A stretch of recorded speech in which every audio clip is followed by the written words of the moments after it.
As the story opens, the world feels suspended in a strange, electric silence, like the hush before a storm that no one realizes is already sweeping across the country. In dimly lit government basements, beneath buzzing fluorescent lights, a set of folders lies scattered across a long metal table. Their edges are worn, their labels faded, and their pages filled with the kind of secrets that were never meant for the public eye. The ink is smudged from the fingerprints of men who carried the weight of national security on their shoulders, but one name remains unmistakably clear every time it appears: Charles "Lucky" Luciano. In these hidden war files, he isn't just a mob boss or a street legend.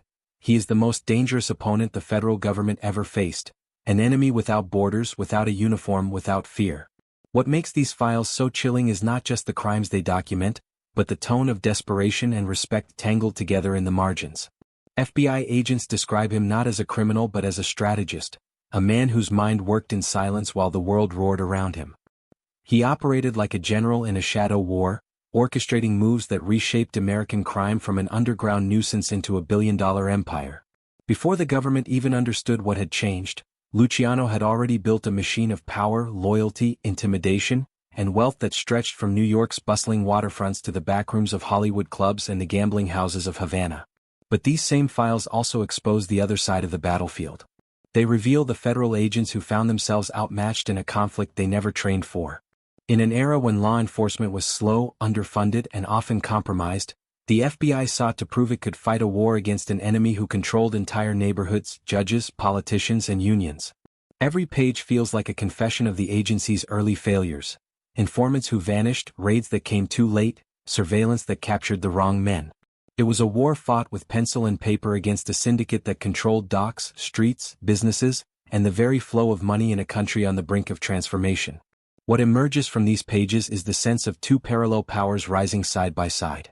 On one side is Luciano, sharp, cold, persuasive, able to shift alliances with the subtlety of a chess master.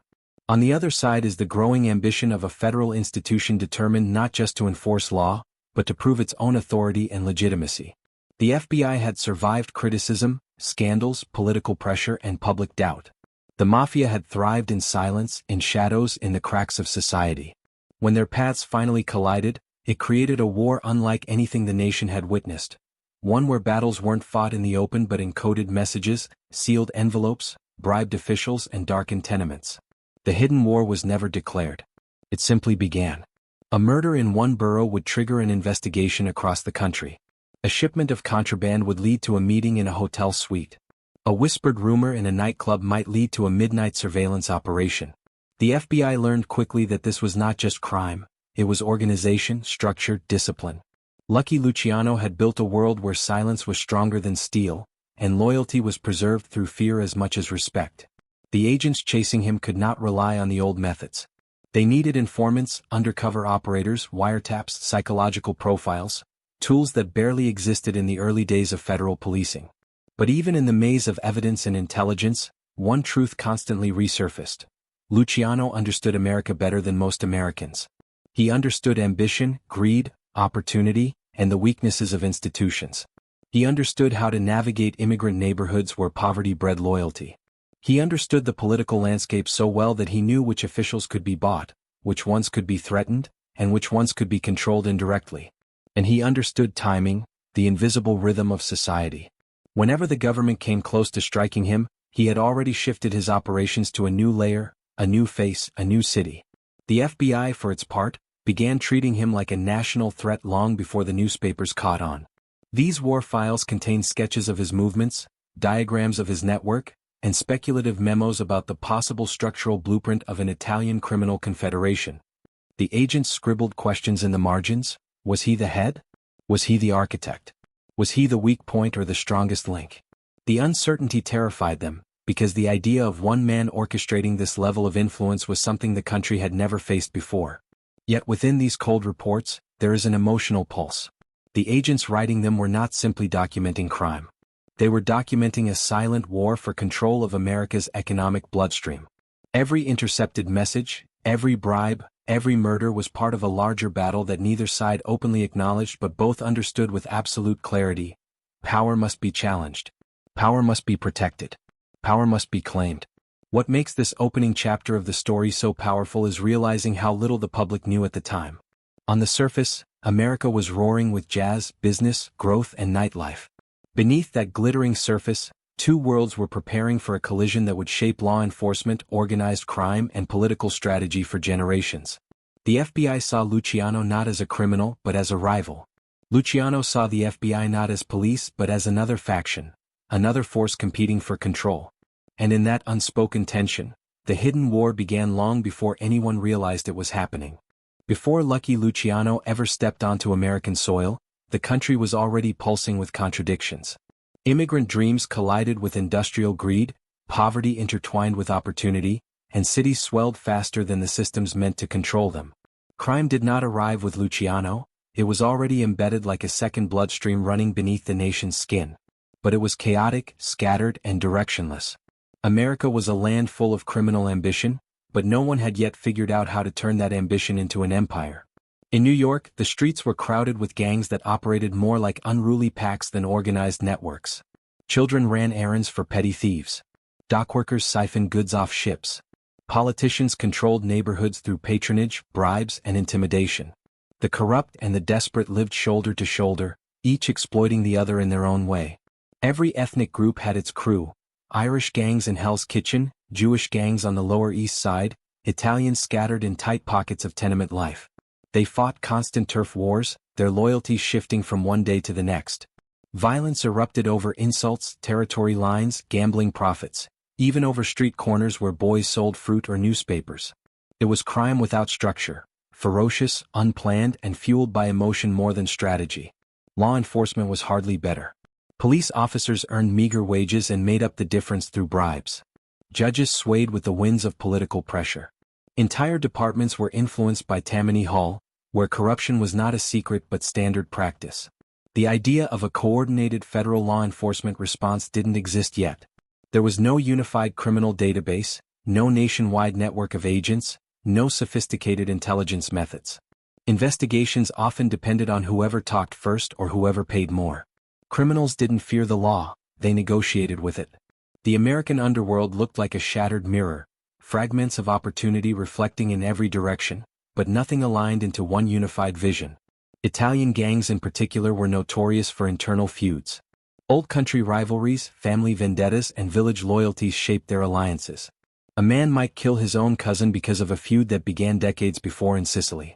The concept of a national syndicate was unimaginable.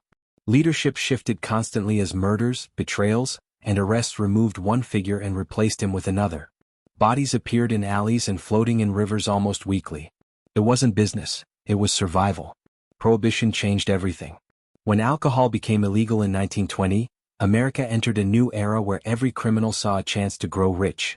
Overnight, liquor became the most valuable commodity in the country. Ordinary men became smugglers. Small-time thugs became suppliers. Politicians partnered with bootleggers. Violence multiplied as gangs fought for control of smuggling routes, distilleries, and speakeasies. But even with all this money on the table, the underworld still lacked one thing: organization. The profits were enormous, but the bloodshed was constant. Every gain was temporary. The moment a group grew powerful, internal conflict tore it apart. The federal government struggled to respond. The Prohibition Bureau was undertrained and understaffed. Agents were easily bribed, and raids were often tipped off before they happened. The courts were overwhelmed. The country had accidentally created a criminal gold rush while giving law enforcement the tools of a bygone era.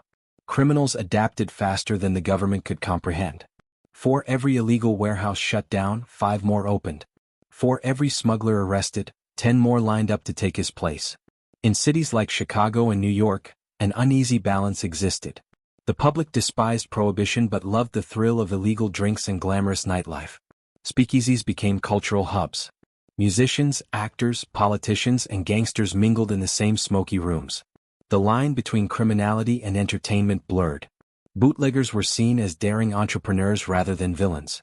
In many neighborhoods, gang members were local heroes because they provided money, jobs, and protection. Crime became woven into the rhythm of urban life. This was the America Luciano entered, a landscape ripe for someone with vision. A place where every criminal enterprise was a scattered piece of a puzzle that no one had yet put together. A land where violence solved everything but accomplished nothing. A world drowning in opportunity but lacking the mind capable of elevating it into a system. The mafia existed, but its structure was primitive. Power was temporary, loyalties were fragile, and leadership meant surviving long enough to call yourself a boss. The FBI at this time still resembled a loose network of investigators rather than a formidable institution. Agents dressed in plain clothes, relied on instinct and wrote reports on typewriters. There was no centralized strategy to combat organized crime. They chased criminals like hunters chasing animals, reacting to movements rather than anticipating them. Most Americans hardly knew what the FBI was, and criminals feared local police far more than any federal agent. In this environment, organized crime had space to grow like wildfire. The real power vacuum existed not in the streets but in the organization of the underworld itself. There was no system to resolve disputes. No mechanism to manage profits. No leadership structure above neighborhood bosses. And because of this chaos, violence was both inevitable and unproductive. Men died over pride rather than commerce. Whole neighborhoods suffered because two factions could not agree on who controlled a single bootlegging route. The underworld was a kingdom made of sand, constantly shifting, constantly collapsing, waiting for someone to stabilize it. America before Luciano was a country in transition, stretching between old-world traditions and new-world ambition. The industrial age had accelerated everything: immigration, wealth, poverty, corruption, competition. Every part of society was evolving, but crime had not yet caught up. It was still operating on instinct rather than intelligence. The potential for an empire existed, but no one had recognized that crime could be managed like business, that power could be centralized, that violence could be minimized in favor of profit. That realization required a mind that saw beyond the alleyway brawls and short-term victories. It required someone who understood both the brutality of survival and the elegance of strategy. And that is the world Luciano walked into. A world waiting for a leader who could take chaos and mold it into something unbreakable. A world unprepared for the man who would turn scattered gangs into a shadow government. A world that did not realize a new era of crime was about to begin. He was born Salvatore Lucania in a world that seemed determined to break him before he ever learned how to stand. In the cramped alleys of Lercara Fritti, Sicily, childhood was not a season of innocence but a battlefield of survival. Poverty clung to every wall. Families worked endlessly to escape hunger, and even as a small boy he learned that life did not reward kindness. It rewarded strength, quick thinking, and the ability to read danger long before it reached you. Those early years carved a hardness into him, a quiet understanding that the world would only listen to those who forced it to. Yet beneath that hardness was a spark too intense to ignore. Even as a child he was different, observant, bold, and hungry for control over his own fate. When his family boarded the ship to America, Luciano was still young, but his mind was already shaped by the fear and tension of Sicilian life. The voyage was long, crowded, and filled with immigrants clutching the fragile idea of a better future. As the Statue of Liberty came into view, some cried, some prayed, some simply stared in disbelief. Luciano did neither. He watched silently, calculating. He was entering a world where his old disadvantages could become new strengths. The moment he stepped into New York's Lower East Side, he saw a neighborhood bursting with life but ruled by struggle. The tenements were loud, filthy, crowded, and alive with ambition, rivalry, and desperation. It was a place where the weak were swallowed and the clever thrived. School never suited him. Books held less promise than the streets, which taught faster and punished slower. Luciano quickly saw how things worked. The boys who fought hardest controlled the corners, the boys who controlled the corners controlled the money, and the boys who controlled the money controlled the respect. Respect was everything. It meant safety, influence, possibility. It meant never being pushed aside again. By age 10 he was already running errands for local gangs. By 12 he had mastered the art of intimidation, his small size balanced by fearlessness that startled older boys. Every dollar he earned, every fight he survived, every scheme he executed built a foundation for the person he would become. But the real turning point came not through violence but through insight. Luciano realized early that brute force alone wasn't enough. The gangs around him were powerful but stupidly limited by tribal loyalties. Italians stuck with Italians. Irish stuck with Irish. Jewish gangs fought everyone. Every ethnic group viewed the others as enemies or threats rather than opportunities. But Luciano saw something no one else did. The future belonged to those who could break these divisions. Money had no nationality. Business had no ethnicity. Power flowed to whoever could unify chaos, not deepen it. He first connected with Jewish boys on the street simply because they shared the same hunger, the same ambition, the same desire to outrun poverty. Among them was Meyer Lansky, a quiet, brilliant kid whose mind calculated risk the way others breathed. Their alliance began with small hustles, then expanded to shared ventures and protection agreements. Luciano learned numbers and strategy from Lansky, while teaching Lansky the street instincts and force necessary to make operations run smoothly. This friendship would become one of the most important relationships of his life, a partnership that defied all the unspoken rules of the underworld. On the Italian side, Luciano moved through the ranks by showing a kind of intelligence older men were not used to. He didn't just follow orders, he analyzed them. He looked for better ways, faster ways, more profitable ways. He had a talent for seeing weaknesses in people, what they feared, what they desired, what they hid. This made him persuasive in a way violence alone never could. People followed him not because they were afraid, but because he made them believe he could take them somewhere better.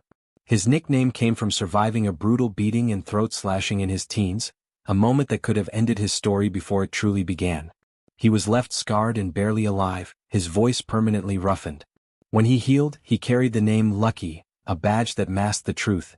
He didn't survive because of luck, but because of the stubborn, ferocious refusal to die. That brush with death hardened him further. It taught him that survival required strategy, not sympathy. That every enemy was a lesson. That every loss was a map to future victory. By his early 20s, Luciano had already become a force. He dressed well, spoke confidently, and blended the swagger of the streets with the elegance of a rising businessman. But beneath the polished exterior he was studying everything: how money moved through the city, how politicians made deals, how judges were bought, how unions were infiltrated. He understood that power didn't just exist in the criminal world, it existed in the legitimate world, and real dominance meant controlling both. He also understood human psychology in a way that set him apart. He knew when to intimidate and when to charm, when to lie and when to tell the truth in order to gain loyalty. People trusted him, feared him, admired him. He never showed desperation, never acted impulsively, never let his temper cloud his vision. This emotional discipline made him dangerous. While other mobsters fought over pride and tradition, Luciano thought like a strategist. He saw the long game while others obsessed over short-term gain. The world around him was in chaos: bootlegging wars, ethnic rivalries, political corruption, and economic instability. But where others saw danger, he saw possibility.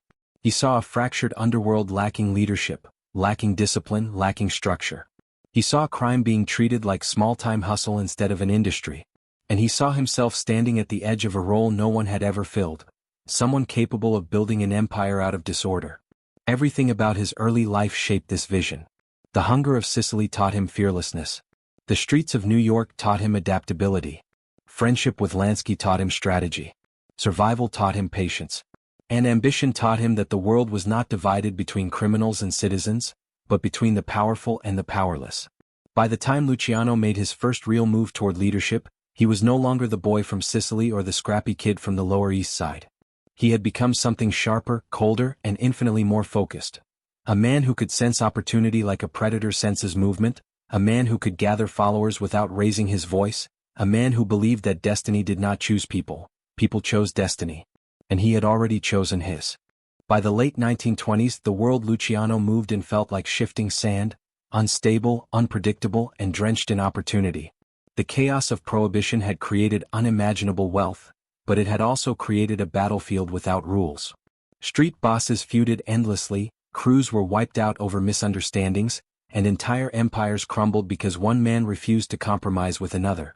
Luciano watched all of this from the inside, studying every mistake, every unnecessary death, every pointless rivalry. What others saw as the natural order of criminal life, he saw as inefficiency, wasted potential, wasted money, wasted power. And he began to imagine a different kind of underworld, one where discipline replaced impulse and strategy replaced bloodlust. To build that world, he needed to dismantle the old one.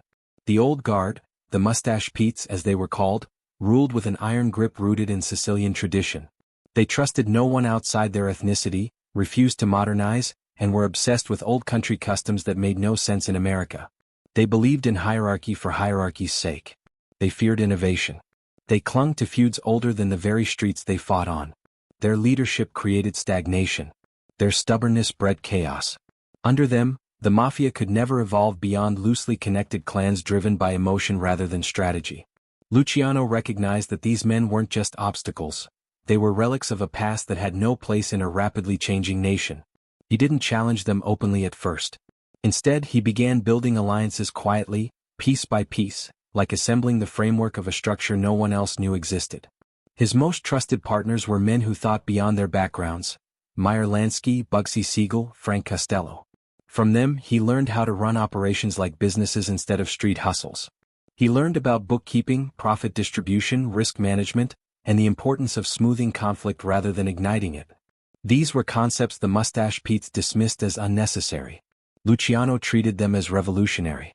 The first major step in building his empire was understanding that violence alone couldn't sustain power. A leader had to create stability.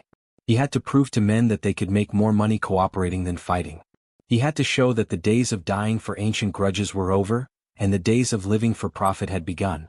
This philosophy resonated especially with the younger generation of mobsters, men who were tired of pointless bloodshed and eager for growth. They looked at Luciano not just as a fellow criminal, but as someone who could take them beyond the limits imposed by tradition. Still, for all his ambition, he understood the danger of moving too quickly. Overthrowing the old guard required precision, patience, and flawless timing. One wrong step could end his life.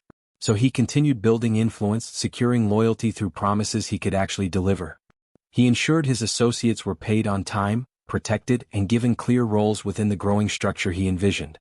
He demanded professionalism, not chaos. His crew didn't waste bullets or bodies. They operated efficiently, quietly, intelligently. But the real shift came when Luciano realized that to build a true empire, he had to eliminate the two men whose resistance stood at the center of every obstacle: Joe Masuria and Salvatore Maranzano. They were the titans of the old world, locked in their own bitter war known as the Castellamarese conflict.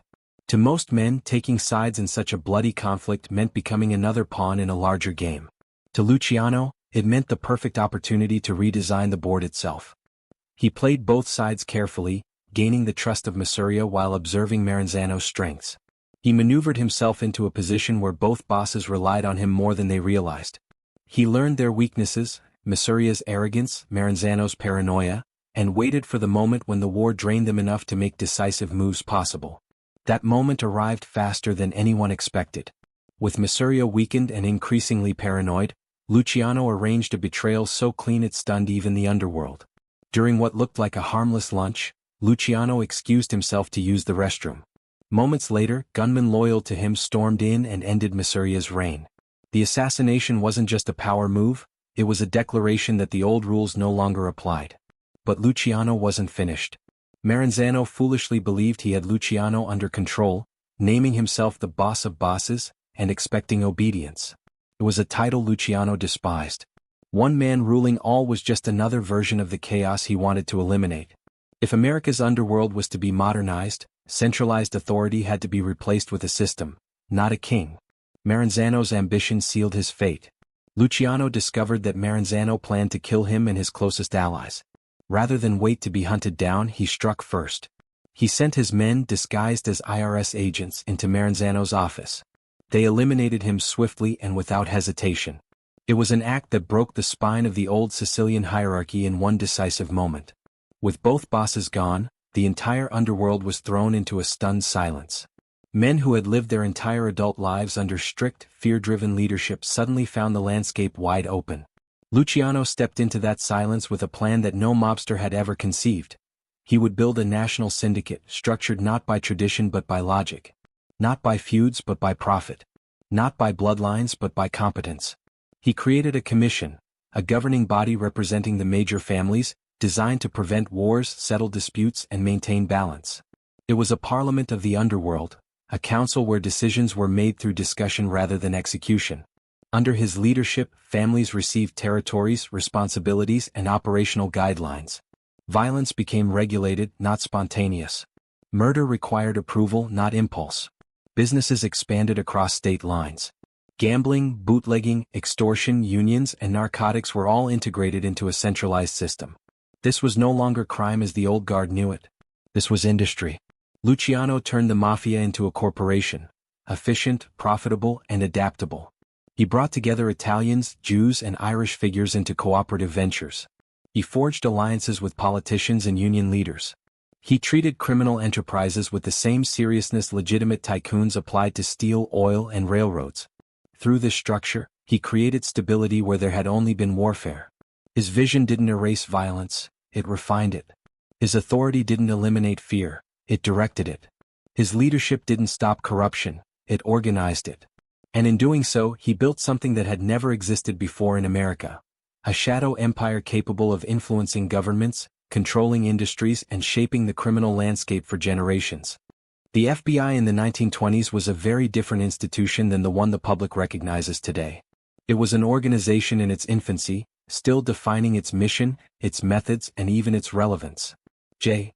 Edgar Hoover had only recently been appointed as the head of what was then called the Bureau of Investigation, and he was determined to transform it into a professional, powerful, and authoritative force.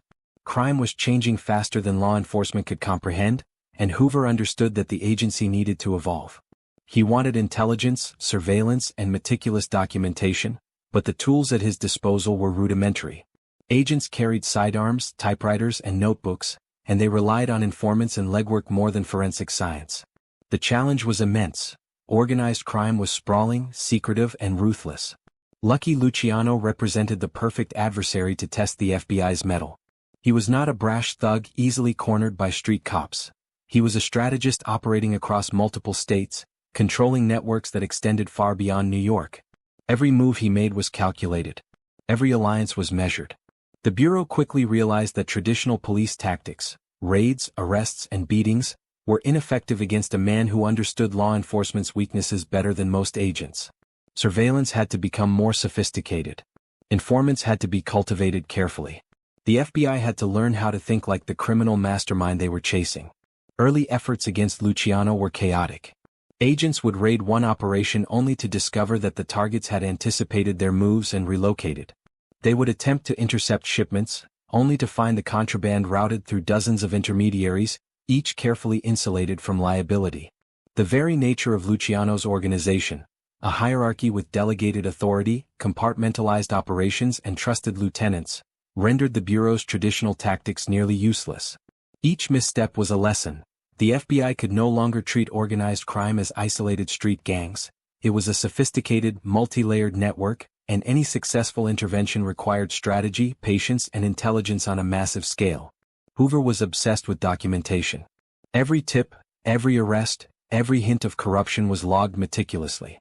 Files on Luciano and his associates began to grow thicker by the day. The Bureau tracked meetings, financial transactions, and relationships between crime families. They analyzed patterns of behavior, attempted to map the empire's structure, and began to understand the depth of Luciano's influence. For the first time in history, law enforcement was beginning to approach organized crime not as a matter of brute force, but as a problem of intelligence and strategy. It was a new battlefield, fought in memos, surveillance reports, and carefully worded informant interviews. The psychological element of the war was equally important. Hoover knew that to defeat someone like Luciano, the FBI could not rely solely on arrests and prosecutions. They had to understand him, his motivations, his fears, his loyalties, and his methods. This required creating profiles, dissecting his network, and studying the behavior of those around him. Every associate could be a potential weak link. Every business venture could reveal a vulnerability. The Bureau began to treat organized crime as a living organism with Luciano at its brain, and they needed to find the way to sever or control that central nervous system. The FBI's awakening was not just operational but cultural. Within the agency, a mindset shift occurred. They were no longer chasing petty thieves or random killers. They were chasing an empire. This meant prioritizing patience over impulse, intelligence over force, and strategy over immediate results. Agents began to adopt techniques more akin to espionage than policing. They listened to conversations, monitored businesses, recorded shipments, and infiltrated unions. They worked to anticipate Luciano's moves rather than react to them. It was the beginning of modern criminal intelligence operations. Yet despite all these efforts, Luciano remained elusive. He had built layers of protection that were both physical and psychological. He surrounded himself with loyal lieutenants who ensured that even if he were captured, the flow of information and money remained intact. He cultivated a public persona that obscured his true influence, mingling with legitimate businessmen and politicians, making it difficult for the Bureau to separate myth from reality. Every attempt to penetrate his network revealed just how deep and resilient his empire had become. The FBI also faced political and public pressure. Prohibition had turned organized crime into a national issue, and Americans demanded results. Hoover understood that failure would not only allow the underworld to flourish but also damage the credibility of his agency. Every misstep, every escaped criminal, was scrutinized in newspapers and by politicians. This intensified the urgency and the stakes of the Bureau's operations against Luciano. They were no longer just chasing a criminal, they were chasing legitimacy, authority, and the public's trust. By the early 1930s, the Bureau began coordinating with state and local authorities more effectively. They cultivated informants within unions, shipping companies, and speakeasies. They monitored communications and financial transactions with increasing sophistication. While the tools of modern law enforcement, wiretaps, forensics, and digital surveillance, did not yet exist, the foundations were being laid. The FBI was learning to fight a war it had never fought before. A war against an intelligent, organized, and highly adaptive opponent who operated in shadows, manipulated loyalty, and thrived on fear. This period also marks the beginning of the psychological chess match between Luciano and the federal government. Each side observed, tested, and probed the other. Each minor victory or setback became part of a larger strategy. The FBI was awakening to the realization that to bring down someone like Luciano, they needed more than legal authority. They needed insight into his mind, patience to wait for the perfect moment, and the ability to exploit both his ambition and his network of relationships. It was a subtle, invisible war fought in memos, meetings, and observation posts, but its consequences would reshape the underworld and the Bureau forever. By the time the federal government finally understood the depth of Luciano's empire, the FBI had begun to evolve into a modern, strategic organization capable of facing the sophisticated threats of organized crime. It was a transformation born of necessity, forged in frustration, and sharpened against the brilliant, calculating mind of one of history's most notorious criminals. The lessons learned during this awakening would define the Bureau's approach to organized crime for decades to come, setting the stage for the monumental clash between the federal government and Lucky Luciano that would follow. Luciano's genius lay not only in controlling people but in controlling systems. He transformed what had once been chaotic short-term hustles into an organized machine of profit, influence, and stability. Gambling, prostitution, labor racketeering, bootlegging, and even narcotics were no longer disconnected ventures. They were components of an intricate network designed to maximize revenue while minimizing risk. Every operation was carefully structured, every lieutenant accountable, every transaction documented in ways that allowed him to maintain control without being physically present. This was no longer the old mafia, where impulsive violence and tradition dictated decisions. This was crime as business, with Luciano as the CEO, the architect of a shadow corporation that spanned cities and industries. Gambling was the backbone of his empire. Speakeasies, underground casinos, and private poker games flourished under his supervision. He employed accountants and runners to ensure profits were tracked, disputes were settled quickly, and clients remained loyal. He understood human psychology. Gamblers would keep playing as long as they felt secure, entertained, and part of an exclusive circle. Luciano made sure they did. But he also made certain that any potential threat, cheaters, snitches, or ambitious rivals, was neutralized before it could destabilize the enterprise. The combination of charm, fear, and strict operational discipline created an environment where his businesses could thrive in plain sight, yet remain untouchable to casual observers. Prostitution was another pillar of his wealth and influence. It was meticulously managed, far from the random exploitation that had characterized the past. Women were organized into networks, territories were carefully assigned, and payments flowed upward through a hierarchy that allowed Luciano to collect significant revenue without direct involvement. The operation was treated as a business, with rules, accounting, and enforcement mechanisms. It was illegal, immoral by societal standards, and often brutal, but it was also efficient. And efficiency for Luciano was always the ultimate goal. By turning vice into structured commerce, he ensured a consistent flow of money and influence that could be leveraged for other ventures. Union infiltration was perhaps the most sophisticated element of his empire. Luciano understood that controlling labor meant controlling industries. Dockworkers, truckers, and warehouse employees became tools of leverage, often unknowingly, in his broader strategy. Strikes could be orchestrated to benefit his allies, shipments could be delayed to punish rivals, and unions became sources of both revenue and information. By merging legitimate labor influence with illicit operations, he blurred the line between legal and illegal power, creating a system where few could tell where the mafia ended and legitimate business began. Politicians, union leaders, and law enforcement all became part of the ecosystem, some willingly, others through intimidation, and many without realizing how tightly they were bound to him. Smuggling and bootlegging, though initially a chaotic opportunity created by prohibition, were turned into precise operations under Luciano. Routes were mapped, contacts vetted, and shipments timed with military precision. He understood logistics on a scale that rivaled legitimate corporations. Boats, trucks, and warehouses were all coordinated to maximize profit while minimizing exposure.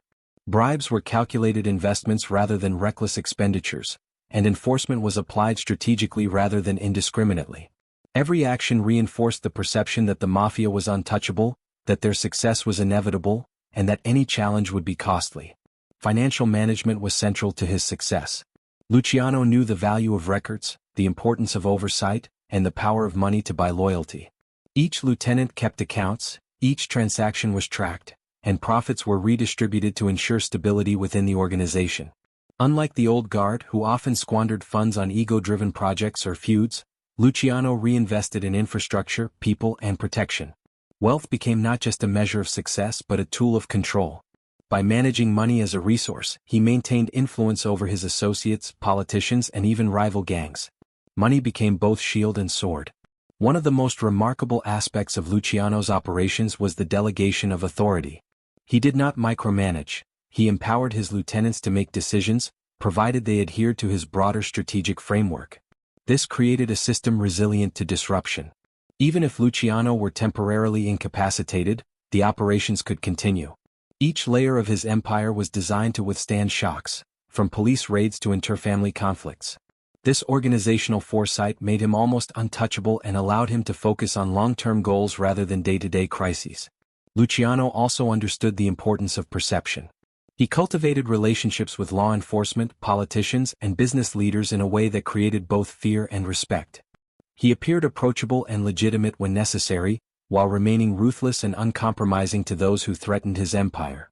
This duality made him unpredictable and difficult to confront. Even FBI agents who were beginning to develop sophisticated intelligence strategies struggled to fully comprehend the scope of his operations. Luciano's ability to manipulate both the public and the private underworld reinforced his image as an omnipresent, almost mythic figure. At the same time, Luciano ensured that his empire was insulated from unnecessary risk. He compartmentalized operations, maintained secrecy, and created layers of intermediaries between himself and illicit activities. He was never directly implicated, and his name rarely appeared in transactional evidence. This protective structure made prosecution extremely difficult and gave him a strategic advantage over rivals and law enforcement alike. Risk management was central to his approach, an understanding that survival was as important as profit, and that long-term dominance required careful calculation rather than reckless ambition. Through these methods, Luciano transformed crime in America. He turned scattered, brutal, and often self-destructive gangs into a networked enterprise capable of generating vast wealth while minimizing internal conflict. Violence became a tool of enforcement rather than chaos. Alliances were strategic rather than emotional. Loyalty was rewarded, betrayal punished, and structure maintained. In effect, he professionalized the underworld, creating a model that would influence organized crime for generations. By controlling gambling, prostitution, unions, and smuggling with unprecedented efficiency, Luciano achieved what no one before him had: a criminal empire that was not just surviving but thriving. He created a network where money flowed smoothly, loyalty was enforceable, and influence extended far beyond the streets. His operations blurred the lines between legality and illegality, fear and respect, business and crime. Every venture was interconnected, every lieutenant accountable, every risk calculated. This was organized crime elevated to a science, and Luciano was the master scientist, designing an empire that was as resilient as it was ruthless. Even as Luciano's empire grew in wealth and influence, it was constantly surrounded by threats. Power in the criminal underworld was a precarious balance, maintained through fear, loyalty, and the occasional calculated act of violence. Allies could become enemies in a heartbeat, and rivals lurked in every shadow, waiting for a misstep. Luciano understood this implicitly. He knew that control was not just about money, infrastructure, or strategy, it was about people, psychology, and perception. One mismanaged alliance or ignored slight could trigger chaos, and he spent as much energy managing relationships as he did managing operations. The underworld was a chessboard, and every move had consequences far beyond immediate gain. Some of his closest allies were among the most unlikely. Meyer Lansky, Bugsy Siegel, and Frank Costello were not Italian, yet they shared Luciano's vision. Each brought a unique strength: Lansky's intelligence and financial acumen, Siegel's ruthlessness and charisma, Costello's ability to navigate the legitimate world and maintain political cover. Luciano knew that power could no longer be confined to ethnicity or tradition. By forming strategic alliances across cultural lines, he created a coalition that could dominate in ways the old guard never imagined. This integration, however, was not without tension. Old Sicilian families often resented the inclusion of outsiders, and Luciano had to carefully balance loyalty with innovation, ensuring that everyone knew their value and place within the system. Enemies, meanwhile, were never far behind. The remnants of the old guard, gangsters who refused to accept the new order, watched him with suspicion and hostility. They believed he had violated the natural rules of leadership by removing Masuria and Maranzano and elevating younger, more strategic men.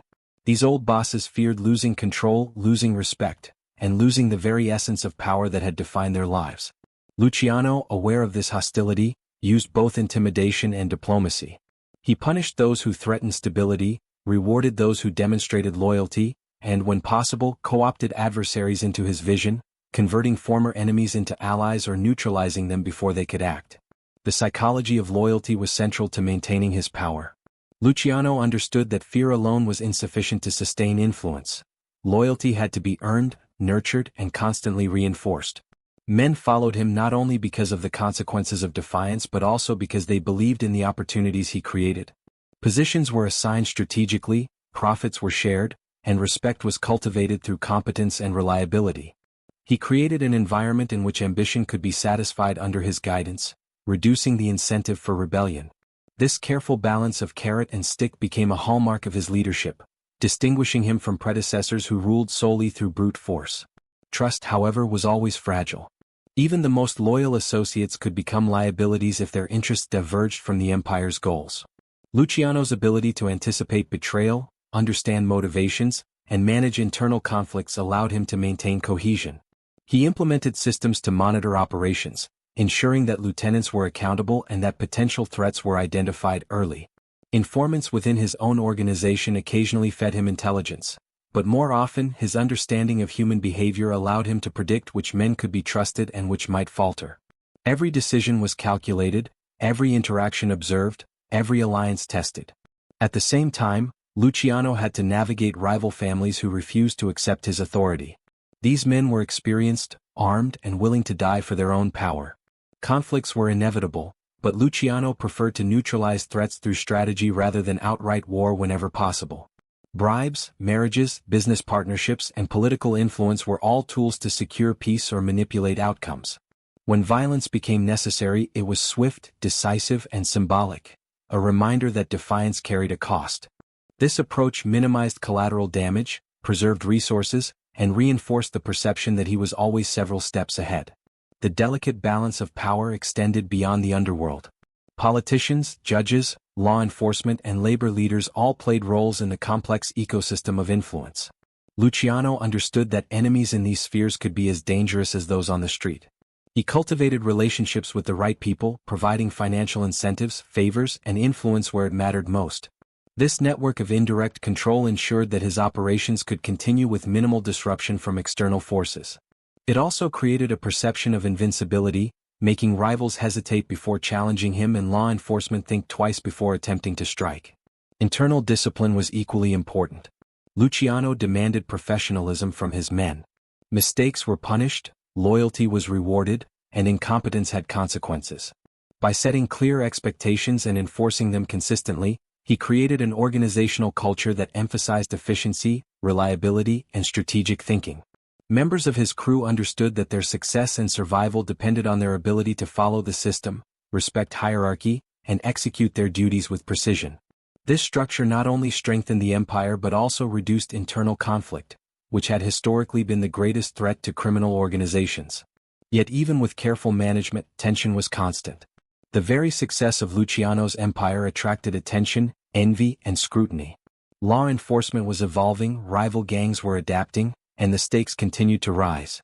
Every decision carried potential consequences that could ripple through the organization and the wider criminal ecosystem. Luciano navigated this environment with a combination of patience, foresight, and ruthlessness. He understood that power was not static. It required continuous effort, constant vigilance, and the ability to adapt to new challenges. Complacency, he knew, was a luxury he could not afford. Alliances and rivalries created a dynamic, shifting landscape where power could be gained or lost in an instant. A misstep in negotiation, a failure to reward loyalty, or a perceived slight could destabilize months of careful planning. Luciano's success relied on his ability to read human behavior, predict outcomes, and act decisively when necessary. He was constantly calculating, weighing risk versus reward, and positioning himself to maintain advantage. Every interaction, from a casual conversation to a high-stakes negotiation, was an opportunity to strengthen his position or neutralize potential threats. The empire Luciano built was a testament not only to his intelligence but to his understanding of human nature. He recognized the duality of power. It depended as much on perception, loyalty, and psychological influence as it did on money, weapons, or territory. By balancing fear with respect, opportunity with accountability, and strategy with execution, he maintained control over an empire that might have seemed unmanageable to anyone else. His ability to navigate the treacherous waters of alliances and enmities ensured that his dominance was not just achieved but sustained. In the volatile world of organized crime, Luciano proved that true power was a combination of intellect, foresight, and an unshakable command over both allies and adversaries. By the early 1930s, Luciano's empire was no longer confined to the streets of New York. It had become a sprawling network that extended across cities, states, and industries.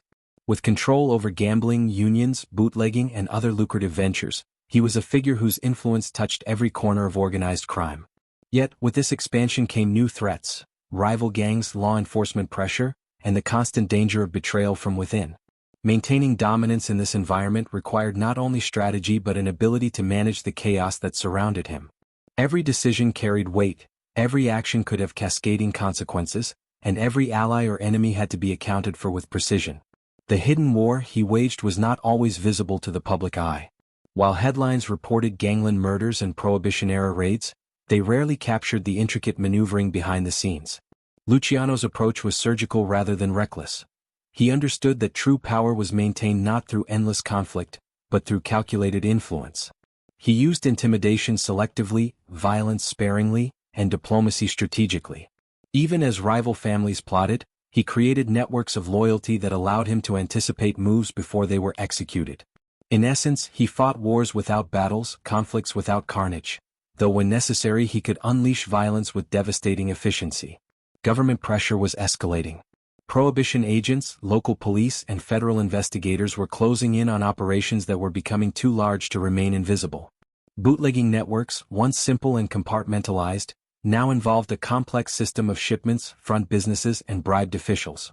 Luciano's empire was so vast that even minor oversights could trigger investigations capable of dismantling years of careful planning.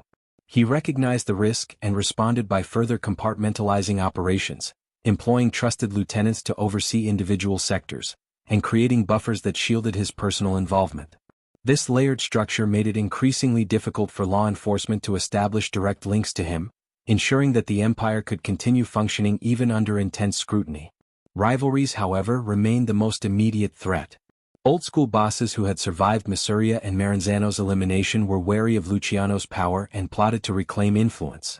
These men often relied on violence to assert authority, striking at smaller operations or targeting lieutenants in an attempt to destabilize his network. Luciano countered these threats through a combination of intelligence, negotiation, and selective elimination. He meticulously tracked rival activity, monitored alliances, and deployed loyal enforcers to neutralize potential disruptors before they could escalate conflicts. This balance of observation and action allowed him to maintain a strategic advantage while minimizing unnecessary bloodshed. Internal loyalty was equally critical. Luciano knew that a single betrayal from within could compromise the entire empire. Maintaining cohesion required not just fear but trust and incentive. Profits were distributed fairly, positions of influence were granted to capable men, and personal loyalty was rewarded with protection and opportunity. Simultaneously, those who demonstrated disloyalty or recklessness were removed, either through reassignment, expulsion, or, when unavoidable, lethal measures.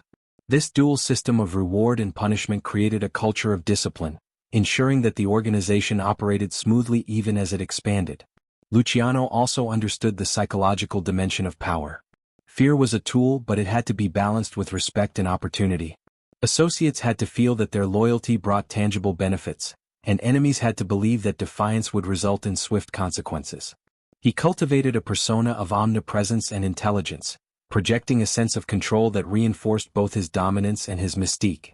The perception of invincibility became a weapon as potent as any firearm, deterring potential challenges before they could materialize.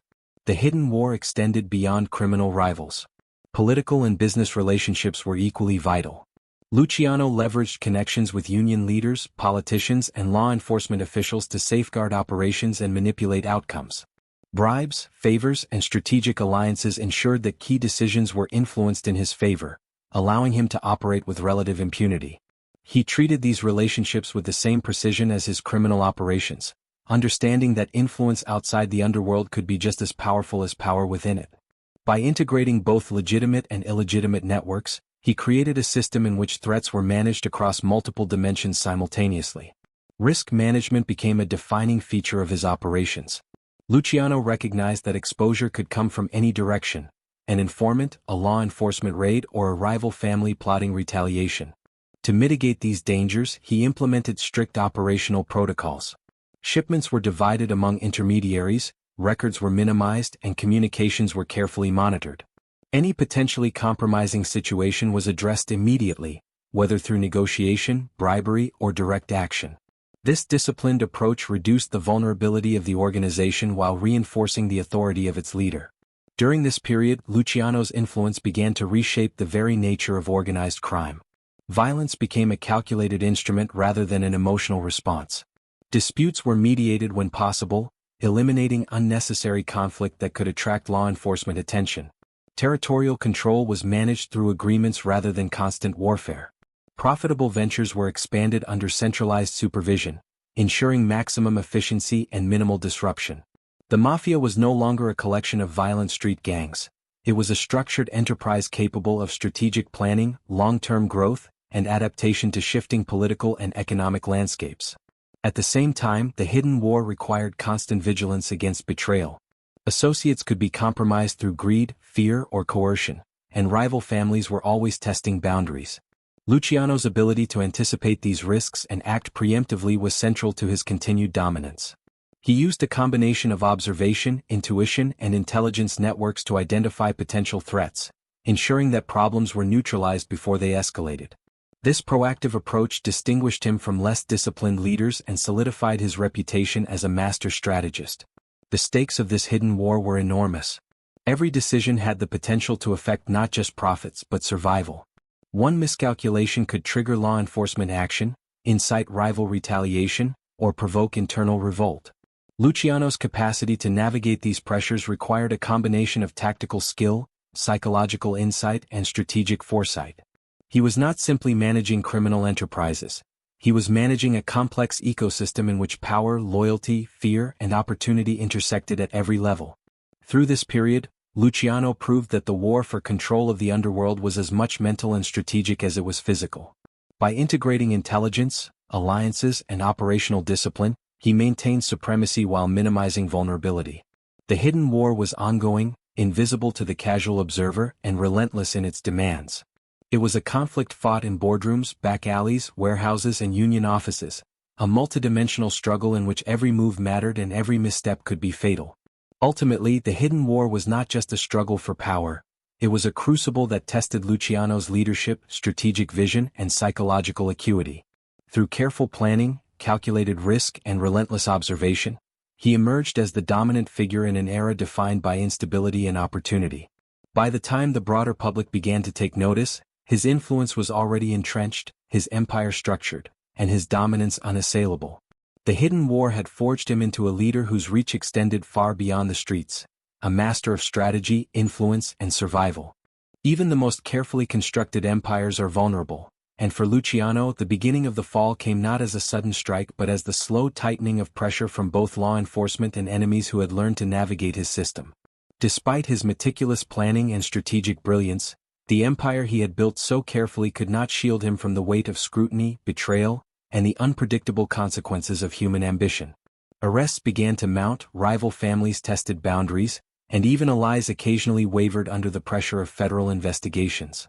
The cracks in his carefully engineered network were subtle at first, almost imperceptible, but they widened quickly, revealing vulnerabilities that could no longer be ignored. The arrest that marked the turning point was not simply the result of a single mistake. It was the culmination of years of federal observation and intelligence gathering. The FBI, now more sophisticated and methodical, had studied Luciano's operations, mapped his networks and exploited weaknesses within his inner circle. Informants provided fragments of information which, when combined with surveillance and financial monitoring, revealed patterns that even Luciano had struggled to obscure. The very structure that had made his empire resilient, the compartmentalization of operations, the delegation of authority, also created predictable pathways that law enforcement could analyze, allowing them to connect the dots and move decisively. Betrayal, which Luciano had always anticipated as a possibility, began to manifest in subtle and dangerous ways.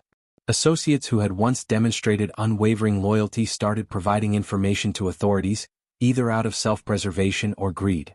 Even trusted lieutenants occasionally took actions that jeopardized operations, either inadvertently or deliberately. The psychological toll of managing a sprawling empire under constant threat weighed heavily, and while Luciano remained outwardly composed, he understood that the game had changed. The stakes were higher, the risks more immediate, and the consequences of failure increasingly irreversible. The environment of the underworld itself also contributed to the beginning of his decline. Rival families, once cowed by Luciano's strategic brilliance and disciplined enforcement, began to test boundaries, emboldened by federal investigations that distracted or disrupted his operations. Incidents of violence, previously carefully orchestrated and controlled, became more frequent and unpredictable. Supply chains faltered under the dual pressure of legal scrutiny and competition. Alliances were strained as each participant weighed their personal survival against loyalty to the empire. Luciano's genius had created a network that was robust, but it was not invincible, and the signs of impending collapse were becoming undeniable. The trial that followed the initial arrests was as much a public spectacle as a legal proceeding. Media coverage turned the courtroom into a stage where the empire's vulnerabilities were exposed to a national audience. Prosecutors, armed with intelligence gathered over years, presented evidence that highlighted both the breadth of Luciano's operations and the depth of his influence. Witnesses, some coerced, some willing, painted a picture of a man who had built a criminal empire with almost corporate precision. To the public he appeared omnipotent, to law enforcement he appeared dangerous and cunning, to his allies he appeared human, fallible and now exposed. The trial stripped away the aura of invincibility he had carefully cultivated, replacing it with the harsh reality of accountability. Even within his own organization, reactions to the trial varied. Some associates panicked, fearing that association with Luciano could lead to imprisonment or worse. Others considered using the moment of vulnerability to advance their own positions, either by undermining loyalty or seizing territory. The careful balance of fear, respect, and opportunity that had maintained cohesion began to falter. Men who had once followed orders without question now weighed risks against rewards with a new urgency. Luciano, despite his brilliance, realized that control was no longer absolute. The very structure that had enabled efficiency and stability now required him to double down on personal involvement, attention, and persuasion to prevent fragmentation. The personal impact of this period was profound. For someone who had relied on discipline, intelligence, and foresight to maintain dominance, the unfolding chaos represented a psychological as well as operational challenge. Every move had to be recalculated, every decision scrutinized for unintended consequences. The isolation inherent in leadership became more acute as threats multiplied and trust became increasingly difficult to establish. Even the most loyal allies were shadows of certainty. Every conversation, every interaction carried potential hidden dangers. The empire's expansion, once a source of strength, now magnified exposure to both legal and personal risk. Luciano's strategic response to the fall was multifaceted. He relied on legal maneuvering, leveraging the best defense attorneys money could buy. He sought to manipulate public perception through media contacts and political connections. He also used selective enforcement and strategic elimination to maintain control of his operations from within, even as external pressures mounted. Yet, despite these measures, the momentum of federal investigations and legal proceedings was difficult to counter. The very networks that had allowed for rapid expansion now created evidence trails, financial records, and witness opportunities that prosecutors could exploit. The empire's strength became, paradoxically, part of its vulnerability. Underlying all of this was the realization that power, no matter how carefully constructed, is never absolute. Luciano had understood risk and vulnerability theoretically, but experiencing them at this scale was unprecedented. The law, public scrutiny, and human betrayal converged to challenge the systems he had relied on for dominance. Survival required not just cunning but adaptation, resilience, and the capacity to accept that even the most brilliant strategies cannot eliminate all danger. The psychological pressure of this reality tested not only his intellect but his identity, forcing him to confront the limits of control in a world defined by uncertainty and opposition. The fall, in its early stages, was both inevitable and instructive. It demonstrated the limits of centralized power in an environment of constant surveillance, shifting alliances, and legal intervention. It exposed weaknesses in communication, operational security, and personal trust. It revealed that the empire, though vast and meticulously structured, depended on continuous adaptation and the unbroken loyalty of its participants. And most importantly, it signaled that even the most brilliant criminal mind must navigate not only human ambition and fear but also the inexorable reach of law and consequence. By the time the implications of his arrest fully set in, Luciano had begun to see the empire he had built in a new light, a structure of incredible power, yes, but one still vulnerable to forces he could not entirely control. The beginning of his fall was marked not by a single dramatic event, but by a series of pressures converging to challenge his authority, his judgment, and his very survival. It was a turning point that would reshape not only his life but the entire landscape of organized crime, demonstrating that the rise of power is always accompanied by the shadow of inevitable decline. The trial was a spectacle unlike anything the underworld or the public had witnessed before. Courtrooms, typically reserved for the mundane proceedings of civil disputes and petty crimes, were transformed into stages where the entire story of Luciano's empire was laid bare. The media descended in droves, hungry for details, photographs, and scandal. Headlines painted him alternately as a master criminal, a genius strategist, and a symbol of societal decay. Public fascination with his persona was matched only by law enforcement's desire to see him brought to justice. Every detail of his operations, his control over unions, gambling, and prostitution, was dissected, analyzed, and presented as evidence of a carefully orchestrated empire built on corruption, intimidation, and violence. The courtroom drama was heightened by the personalities involved. Prosecutors were determined to make an example of Luciano, framing him not merely as a criminal but as a threat to social order. They meticulously presented evidence of his network, relying on informants, financial records, and intercepted communications. Witnesses provided testimony that illuminated the structure, reach, and methods of his operations, revealing an intricate web of influence that spanned multiple states. The courtroom became a battlefield, with Luciano and his attorneys countering each point with precision, seeking to protect both his freedom and his reputation. Every cross-examination, every objection, every testimony became part of a larger narrative that captivated the nation. One of the key elements of the trial was the revelation of betrayal within his own organization. Informants and defectors provided prosecutors with information that exposed vulnerabilities in his otherwise tightly controlled empire. These revelations were particularly damaging because they illustrated that loyalty, while cultivated, could be fractured under pressure. Associates who had once followed his orders without question now appeared in court recounting details of operations, providing insights into methods, strategies, and internal dynamics. For the public, it was a glimpse into a hidden world of organized crime. For Luciano, it was a stark reminder that even the most disciplined and loyal networks could unravel under duress. The media coverage played a crucial role in shaping public perception. Journalists sensationalized every aspect of the trial, emphasizing not only the crimes but the personality of the man at the center. Luciano's calm, calculated demeanor was contrasted with the violence and chaos of his empire, creating a complex image of a man who was both feared and admired. Newspapers detailed the scope of his operations, his influence over legitimate industries, and the extent to which he had manipulated both law enforcement and political figures. The courtroom thus became both a legal and cultural stage, shaping the narrative of Luciano's power and exposing the vulnerabilities that would contribute to his eventual downfall. Legal strategy was another pivotal aspect of the trial. Luciano's defense team worked tirelessly to dismantle the prosecution's case, challenging the credibility of witnesses, highlighting inconsistencies, and attempting to separate him from direct responsibility for the actions of his associates. They sought to portray him as a figure removed from day-to-day operations, emphasizing his role as a strategist rather than a hands-on participant. While this strategy aimed to minimize legal culpability, it could not fully counter the extensive documentation and testimony presented by the prosecution. Every legal maneuver was part of a delicate balancing act, attempting to protect not just Luciano's freedom but the broader integrity of the empire he had built.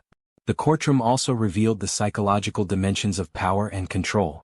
Luciano had always relied on fear, loyalty, and strategic intelligence to maintain dominance, but in the trial, these tools were largely ineffective. The law operated on evidence and testimony rather than intimidation or influence. Witnesses, whether coerced or willing, brought his methods into the light, and the very secrecy that had protected him for years became a liability. The trial demonstrated that power, while formidable within the underworld, was vulnerable to the mechanisms of a legal system designed to uncover and punish wrongdoing. As proceedings continued, the implications extended beyond Luciano himself.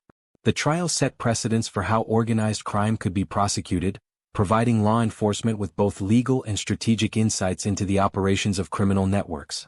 Techniques for gathering intelligence, leveraging informants, and analyzing financial and operational patterns were tested in court and validated as tools for dismantling sophisticated criminal enterprises. In this sense, the trial was not merely about one man, it was a turning point in the history of law enforcement's approach to organized crime, with lessons that would resonate for decades. The outcome of the trial, ultimately, marked a significant turning point. Luciano was convicted, and the sentence reflected the severity of his influence, the sophistication of his operations, and the necessity of demonstrating that no one was above the law. Yet even in conviction he maintained elements of control. He continued to exert influence over associates, leveraging relationships and strategic insight to navigate the constraints imposed by incarceration. The empire he had built, though shaken, was resilient, and his understanding of human behavior allowed him to continue shaping operations from within legal boundaries. In retrospect, the trial represented a collision of worlds. The meticulous, disciplined, and calculating realm of Luciano's organized empire met the procedural, evidence-driven, and publicly scrutinized world of the legal system. Each side sought to assert dominance, one through intelligence and influence, the other through law and precedent. For Luciano, it was a moment that highlighted both vulnerability and resilience, a period in which the full consequences of his actions were laid bare. The courtroom, in exposing the depth and complexity of his operations, also illuminated the human and psychological factors that had driven his rise and foreshadowed the challenges of his fall. The trial was more than legal theater, it was a turning point in the narrative of organized crime in America. It underscored the tension between power and accountability, strategy and consequence, loyalty and betrayal. It demonstrated that even the most disciplined and intelligent criminal empire was not immune to external forces. And it marked the beginning of a new chapter in Luciano's life, one in which the boundaries of freedom, influence and survival would be tested in ways that demanded resilience, ingenuity, and an unflinching understanding of both human nature and the law.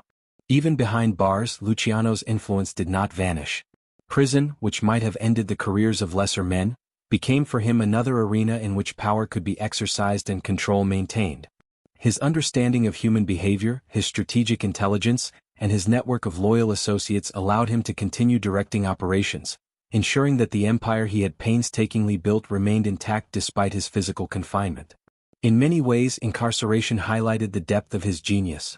While other criminal leaders were crippled by imprisonment, Luciano transformed his sentence into an opportunity to demonstrate that true power was not bound by walls or bars. Communication became the lifeline of his continued control. Trusted lieutenants and intermediaries were used to relay information between the prison and the outside world.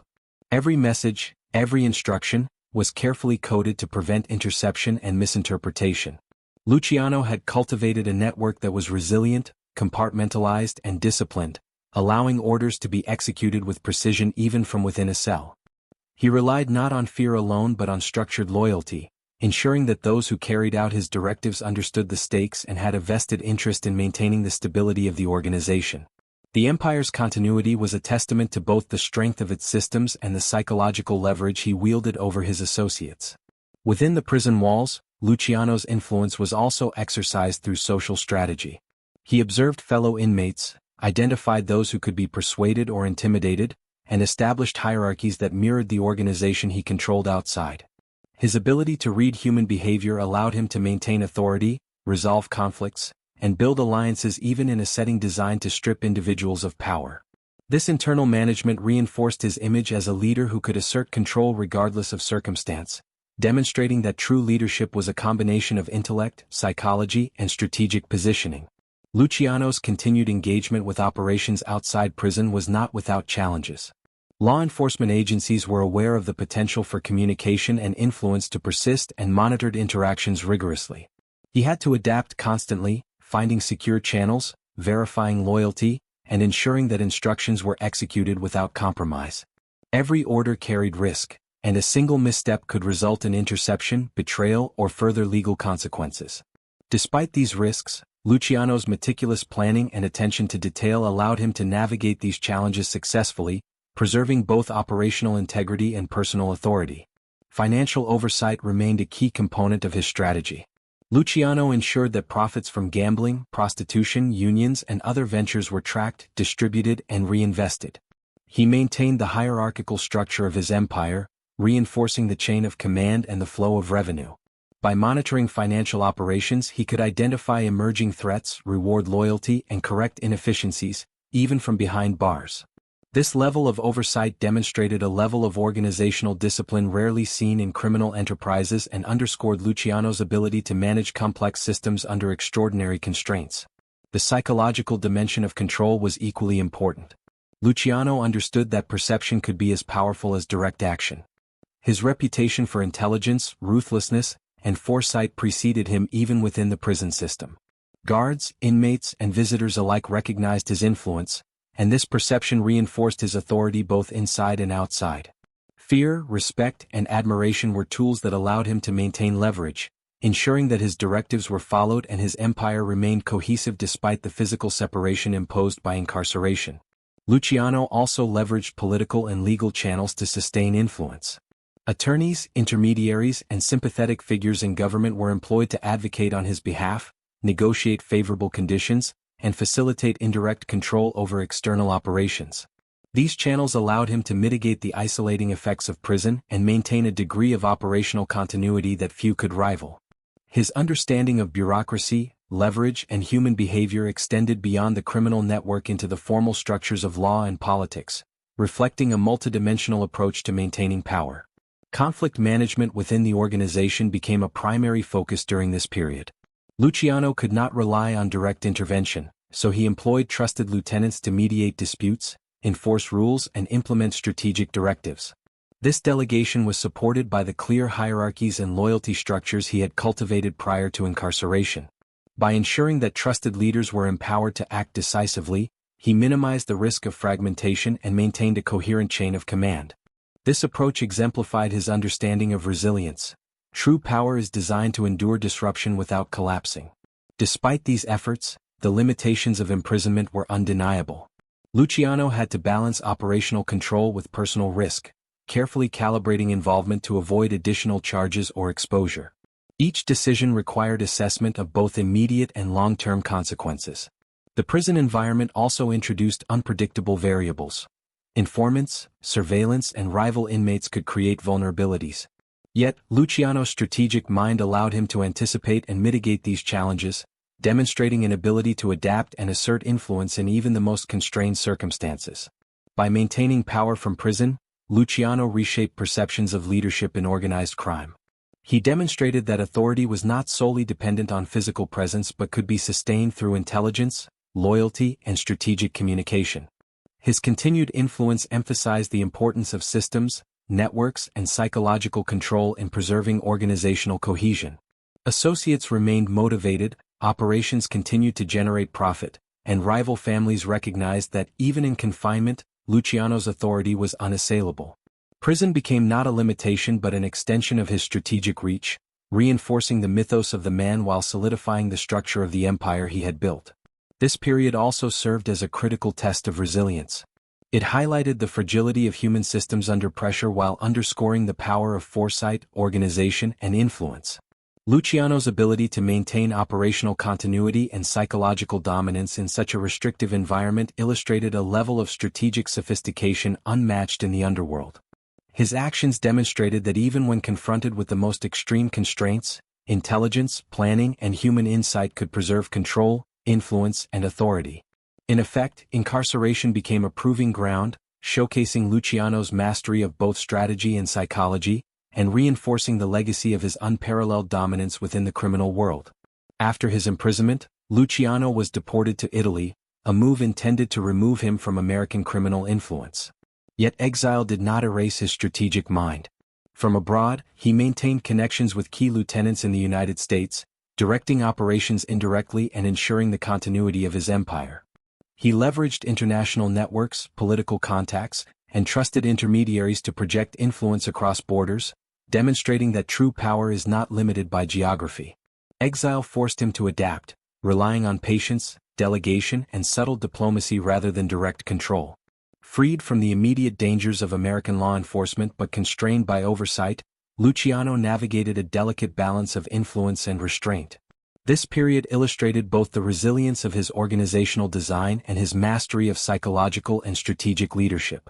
Even removed from the streets he once dominated, his impact and legacy continued to shape organized crime globally.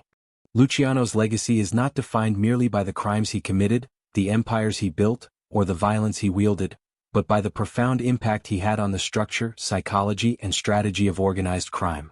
He transformed the mafia from a collection of street-level gangs into a highly organized enterprise with rules, hierarchies, and methods that resembled a corporate institution. Through his innovations, criminal operations became more efficient, profitable, and resilient. The networks he established, the alliances he forged, and the strategies he employed became a blueprint for generations of mobsters who sought to replicate his success. In many ways, Luciano's influence reshaped the entire landscape of organized crime, leaving a mark that persisted long after his death. One of the most enduring aspects of his legacy is the model of centralization and delegation he introduced. Before Luciano, mob families were often fragmented, bound by personal loyalties or violent reputations rather than systematic structure. He created a hierarchy in which authority was clearly defined, responsibilities were delegated to trusted lieutenants, and operations were coordinated with strategic oversight. This approach minimized conflict, increased efficiency, and allowed for the smooth expansion of operations across territories and industries. By emphasizing structure over chaos, he laid the foundation for a modern organized crime system that could endure beyond the lifespan of individual leaders. Equally significant was his understanding of human psychology. Luciano recognized that loyalty, fear, respect, and opportunity were the true currencies of power. He cultivated a culture in which associates were motivated not merely by fear of punishment but by tangible incentives, ambition, and the perception of shared success. This dual approach, balancing carrot and stick, ensured that loyalty was both earned and maintained, reducing the likelihood of internal betrayal. His mastery of human behavior allowed him to control not only operations but also perception, creating an aura of intelligence, omnipresence, and invincibility that reinforced his authority even when he was absent from the field. Luciano's influence extended beyond the underworld into legitimate sectors. By infiltrating unions, political offices, and business enterprises, he blurred the lines between legal and illegal spheres, demonstrating that power could be exercised through influence as effectively as through violence. This strategic integration allowed criminal operations to flourish under a veneer of legitimacy, providing stability, protection, and profitability. It also set a precedent for future organized crime figures, who recognized the value of political and economic leverage alongside traditional criminal tactics. Luciano's approach redefined the possibilities of criminal influence, proving that intelligence and strategy could achieve far more than brute force alone. The ethical and psychological dimensions of his legacy are complex. While his methods relied on violence, intimidation, and exploitation, they were tempered by a rational, calculated approach that prioritized sustainability over recklessness. He understood that chaos undermined power, that unchecked violence drew attention, and that stability, both internal and external, was essential to long-term success. This pragmatic philosophy distinguished him from predecessors and contemporaries who ruled through fear alone, and it became a key component of the organizational resilience he established. In essence, Luciano's genius lay in his ability to balance ambition with control, ruthlessness with strategy, and fear with loyalty. Luciano also left a legacy of innovation in conflict resolution and organizational governance. He created mechanisms to mediate disputes between families, establish territorial boundaries, and coordinate collective criminal enterprises. The formation of the commission, in which rival families could negotiate, strategize, and maintain order, exemplified his vision for structured, rationalized criminal governance. By institutionalizing conflict resolution and centralized oversight, he reduced internecine violence, strengthened alliances, and ensured that criminal operations could continue unimpeded. This institutional approach became a hallmark of organized crime, influencing structures not only in the United States but across the globe. Beyond strategy and structure, Luciano's legacy is reflected in the mythology he inspired. Public fascination with his persona, part genius, part gangster, part strategist, created a narrative that has endured in popular culture. Films, books, and documentaries have perpetuated the image of Luciano as the archetypal mob boss, intelligent, ruthless, and visionary. While these portrayals often exaggerate or romanticize his life, they underscore the enduring cultural impact of his actions and the fascination his character continues to evoke. He became more than a man. He became a symbol of the complexities of power, loyalty, and ambition in the underworld. The global impact of his methods cannot be overstated. By creating systems that combined hierarchy, operational discipline, psychological insight, and strategic alliances, Luciano set a standard for organized crime that transcended geography. Criminal enterprises around the world adopted similar structures, demonstrating the adaptability and effectiveness of his model. His influence persists in the organization, governance, and strategic planning of modern crime syndicates, highlighting the lasting relevance of his innovations. The principles he established, centralization, delegation, psychological management, and strategic diplomacy, remain foundational elements of organized crime today. Finally, Luciano's legacy is inseparable from the lessons it offers about power, risk, and human behavior. His life illustrates how intelligence, foresight, and adaptability can amplify influence even in environments defined by chaos, danger, and uncertainty. It demonstrates that leadership is as much about managing relationships, perception, and loyalty as it is about direct action or force. And it reveals that even in morally ambiguous contexts, strategic vision and disciplined execution can create structures that endure beyond the life of any individual. In sum, Luciano's impact is enduring not because of the empire he built alone, but because of the systems, principles, and insights he codified, leaving a blueprint for organized crime and a testament to the enduring complexity of power, loyalty, and human ambition. Reflecting on Lucky Luciano's life reveals a story far beyond crime. It is a study of ambition, strategy, and human mastery of influence. Rising from the streets of Brooklyn, he transformed the chaotic underworld into a disciplined, highly organized enterprise, creating systems that balanced hierarchy, loyalty, and profit. His genius lay not only in violence or intimidation but in understanding human behavior, managing fear and respect, and orchestrating a network that could endure even when he was absent. The contrast between his myth and reality is striking. While public perception painted him as untouchable, he constantly navigated threats, betrayal, and legal scrutiny, demonstrating resilience and adaptability. Even in exile, his influence endured. Through trusted intermediaries, he continued to shape operations and alliances, proving that power is as much about perception and strategy as it is about physical control. His innovations in centralization, delegation, and conflict resolution became templates for organized crime worldwide, showing that intelligence and foresight could create lasting structures. Luciano's story is both a cautionary tale and a lesson in leadership. Ambition unchecked brings risk, yet careful planning, psychological insight, and strategic action can leave a legacy that transcends circumstance. Ultimately, his life embodies the duality of human endeavor, immense power tempered by vulnerability, and his influence continues to echo in organized crime and cultural imagination alike.